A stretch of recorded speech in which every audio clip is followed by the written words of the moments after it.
El centro de Monterrey, Nuevo León, es uno de los lugares más emblemáticos de la ciudad, y no exactamente por su zona turística, sino por los diferentes hechos que han sucedido a lo largo del tiempo. A continuación les narraré una historia que muy seguramente la mayoría de los regios conocen.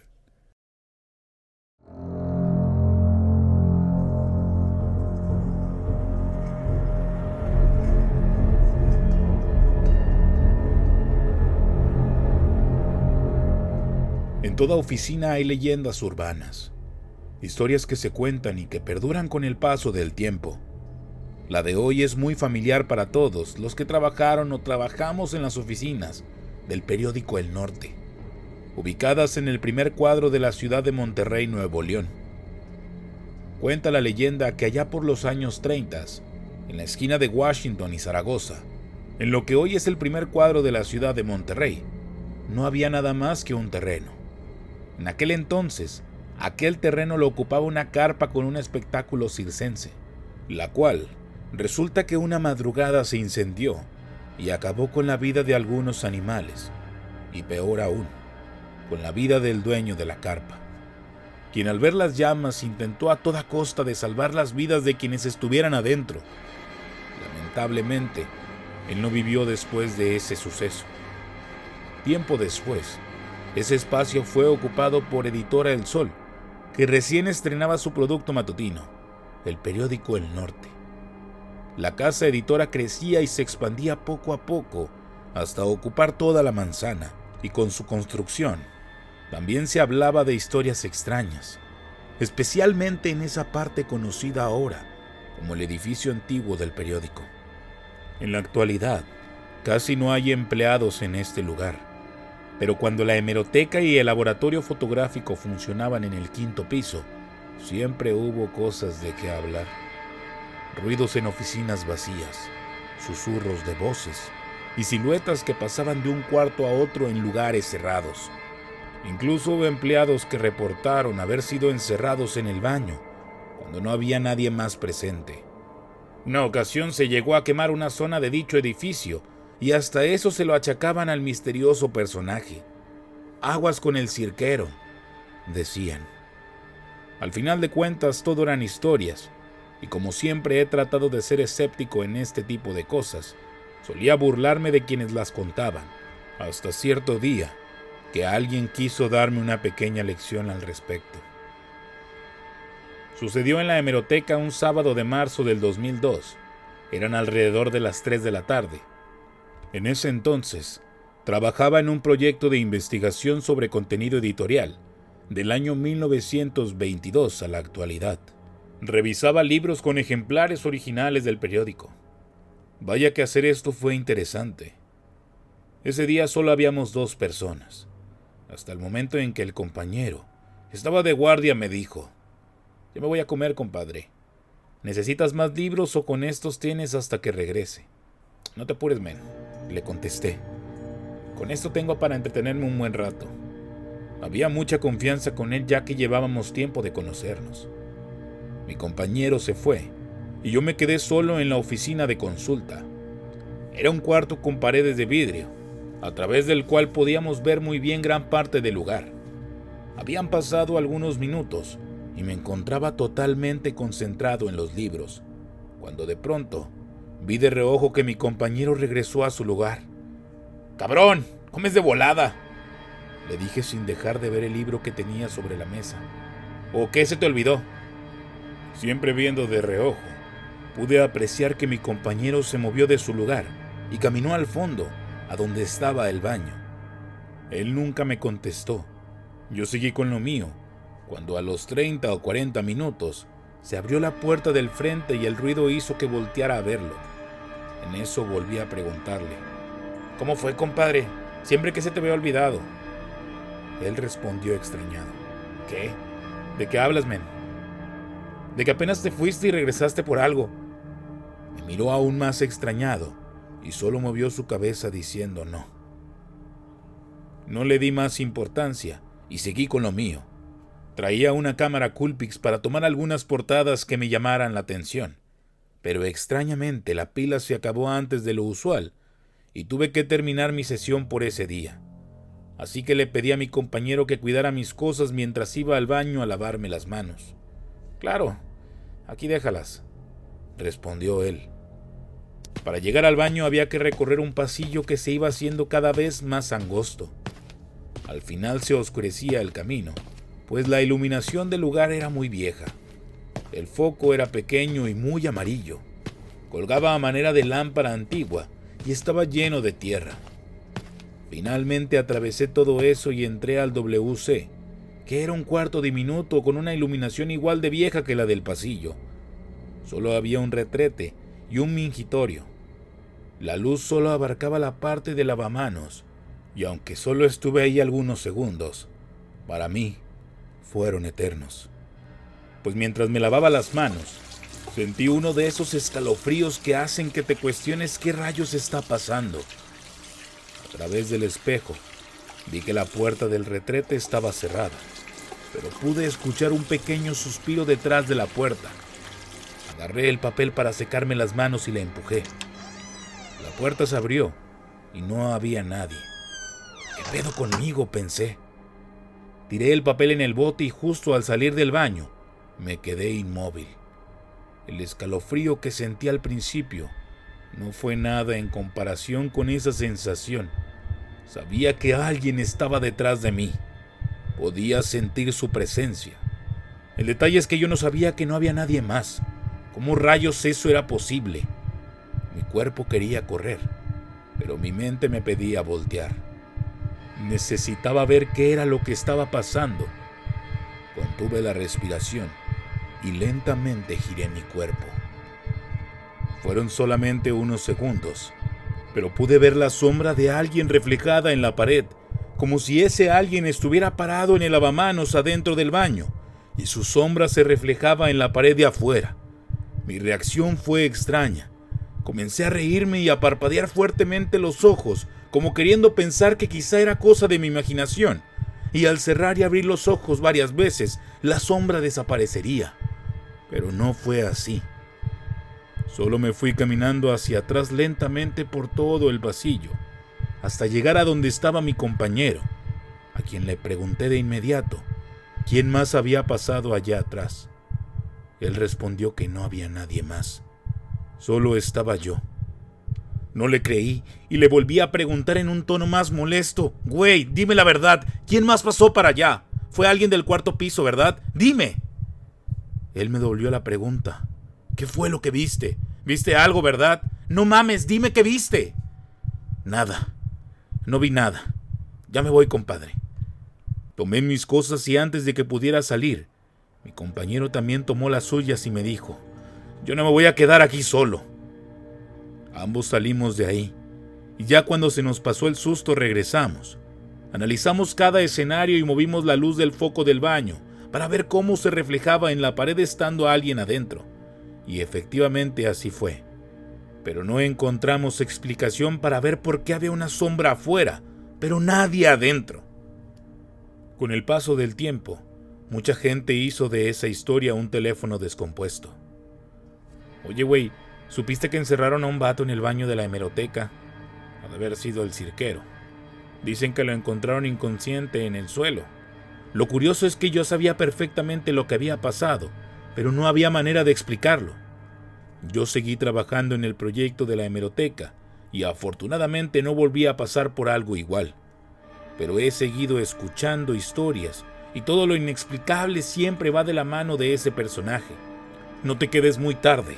No te vaya a asustar el cirquero. Quizá ahora me puedo reír al contarlo, pero desde ese momento le tomé más respeto a todo eso y acepté que existen cosas que no tienen una explicación, y a veces es mejor no seguirle buscando. Cuando vamos a un lugar fuera de la ciudad, ranchos, quintas y demás, siempre salen historias de apariciones o sucesos que pasaron por aquellos lugares. Pero cuando te suceden en carne propia, terminas creyendo todo lo que alguna vez te contaron.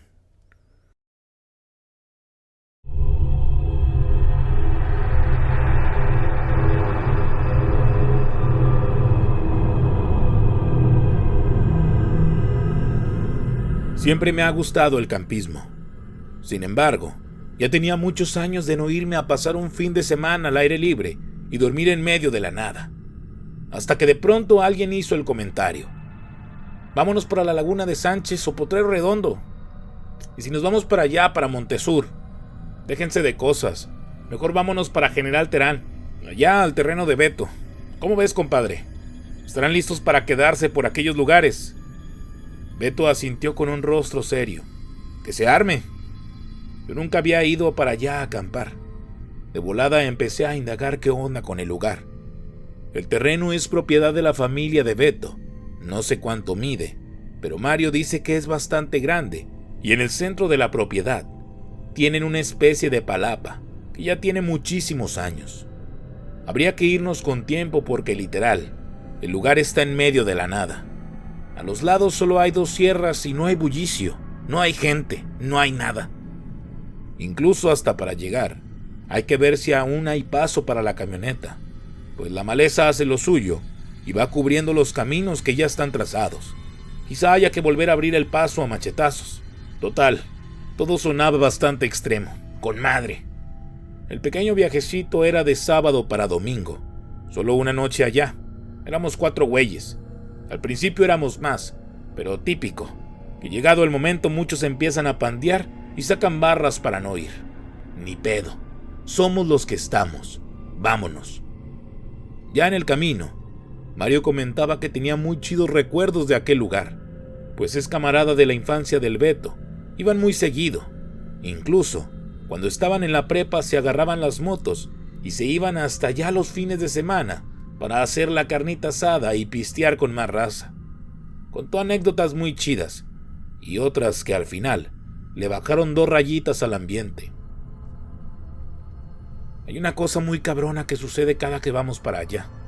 A la fecha no tengo ni idea de qué rayos es, pero todas las noches se ven esferas de luz a lo lejos. Incluso desde que estábamos morrillos las hemos visto. ¿Verdad, Beto?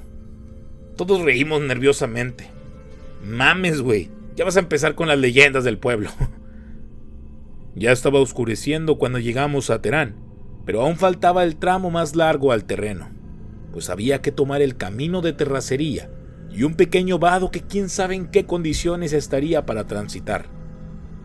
De pronto, paralelo a nosotros y en medio de la nada, apareció a lo lejos una pequeña luz, que de hecho llamaba mucho la atención, porque ¿cómo rayos iba a haber una luz ahí si no había más que maleza?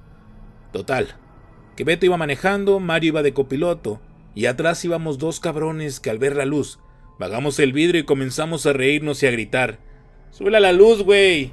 ¡Casi no te ves! De pronto, aquel pequeño punto de luz se volvió más grande. Las carcajadas pararon, y las expresiones de burla se transformaron en caras de asombro. No mames. ¿Por qué no podemos dejar a esa madre atrás? ¡Písale, compadre! Hasta ese punto, el camino de terracería era amplio y estaba libre de maleza, así que Beto aceleró. Pero para sorpresa de todos, aquella luz, aunque lejana, parecía ir a la misma velocidad que nosotros. No seas mamón. Mario y Beto iban cagados de risa, hasta que Irra, el otro compa que iba atrás, gritó fuertemente: ¡sobres, güey! ¡Vente más cerca! Y si nos ganan las picas, te invitamos a la carnita. Las expresiones de todos cambiaron en un par de segundos, cuando aquel lejano punto comenzó a verse más cercano, mucho más brillante, y seguía paralelo a nosotros. ¡Písale, Beto! ¡Písale más, güey! De pronto, se encendieron las luces de adentro de la camioneta, con el volumen de la radio a todo lo que daba, y el claxon pitando como si se hubiera accionado la alarma. Beto frenó de golpe. ¡No mames! El sangoloteo hizo que todos perdieran de vista aquella cosa de afuera. En cuestión de segundos, había desaparecido. La camioneta seguía con todas las luces encendidas, y el sonido del estéreo y la alarma rompía con la calma del lugar. Salimos rápidamente para ver qué rayos había pasado con la luz, pero no había nada. ¡A la madre! Nunca habíamos pasado por esto. Con chingos de adrenalina, reíamos nerviosamente y comentábamos el suceso. Mario y Beto decían que nunca habían estado tan cerca de las luces, Esta había sido por mucho la experiencia más cercana a esas cosas en toda su vida. Aún no pasábamos del asombro de aquel extraño incidente cuando llegamos al vado. Lo curioso es que se escuchaba agua correr, pero el cauce del río estaba totalmente vacío. Vaya fregadera. ¿Hay algún estanque del otro lado del vado? ¿Qué pedo?, le pregunté a Beto. No, compi, este pedo está seco y solo corre agua con las lluvias, pero está raro que se escuche agua ahorita. Bajamos de la camioneta y la oscuridad del lugar era peculiarmente inquietante.